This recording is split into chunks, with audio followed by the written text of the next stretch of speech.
3, 2, 1, 0. Bonjour et merci de nous retrouver sur le plateau de TVBA où, vous le savez, nous recevons des invités. Aujourd'hui, nous avons le plaisir de recevoir Martine Lavaux. Elle est la présidente de Ciné Sans Frontières et elle vient bien sûr nous parler du festival éponyme, Festival Ciné Sans Frontières, qui fête cette année ses 10 ans, 10e édition, donc un événement peut-être un petit peu particulier cette année. D'abord, bonjour, merci d'être venu. Oui, bonjour et merci à TVBA de nous avoir invités. Donc, je suis ravie effectivement de présenter cette 10e édition. Derrière passe le teaser du festival qui montre justement les 10 affiches des dernières éditions que nous avons organisées.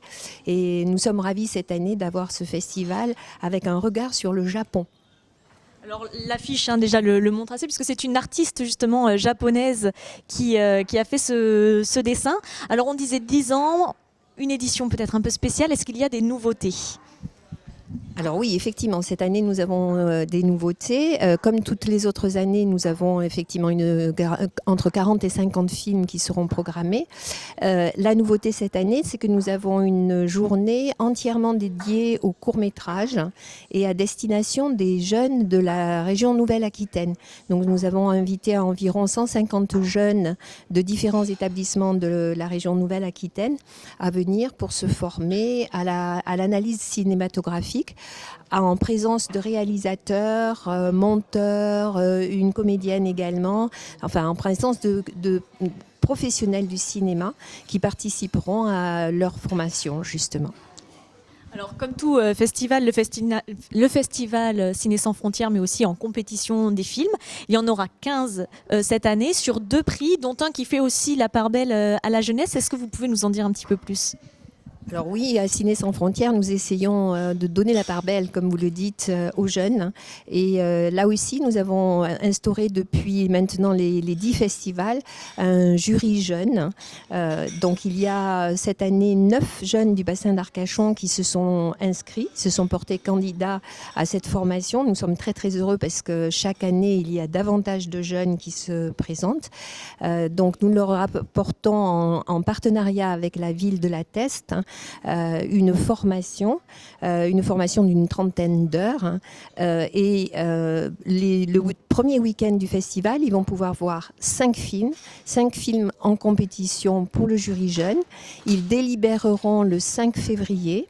Et lors de la cérémonie de clôture, le vendredi 7 février, ils donneront en fait quel est le film lauréat du prix du jury jeune.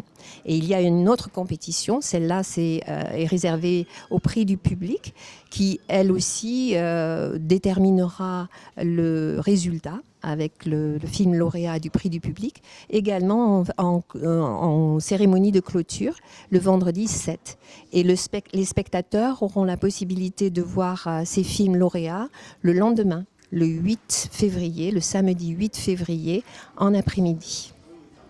Alors vous disiez cette année, le Ciné Sans Frontières va faire mettre l'accent sur le Japon. Vous évoquiez aussi 50 films. Alors bien sûr, on ne va pas pouvoir tous les citer, mais je vous invite pour cela à aller peut-être sur le site internet de Ciné Sans Frontières.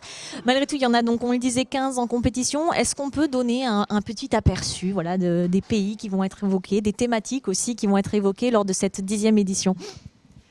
Alors la thématique, c'est toujours l'humain. On n'a pas voulu traiter une thématique particulière, c'est les êtres humains dans le monde, les différentes cultures. Quant aux films et leurs origines, elles sont extrêmement variées.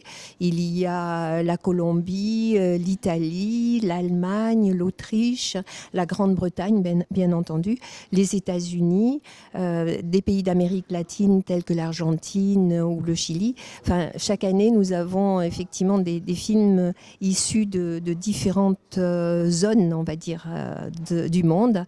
Et bien sûr, avec ce regard sur le Japon, où nous avons quand même 4 films qui seront dédiés au Japon.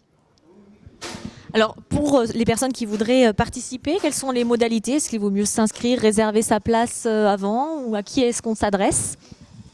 Alors notre partenaire, ce sont les cinémas grand écran d'Arcachon et de la Teste.